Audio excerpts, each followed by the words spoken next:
Hello दोस्तों, इटा कड्डीर चुटचुटा बनामा। इटा लहसुन 15 खोल खणी नहीं आम पातलघटा 2टा नहीं कचा लंका 2टा नहीं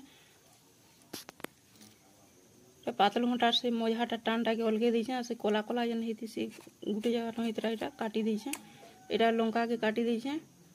अदा टिके इटा नहीं इटा पीस पीस कर देमी। इटा चटनी पत्र अदा के भी काटी देछे। पातलघटा भी काटी देली। चटनी पत्र भी काटी देली। एक चम्मच तेल इसको दे देना।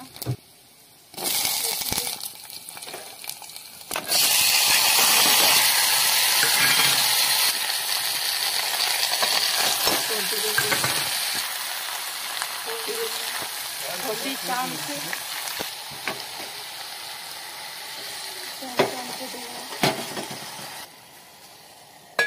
डाली देना कम लो आंचर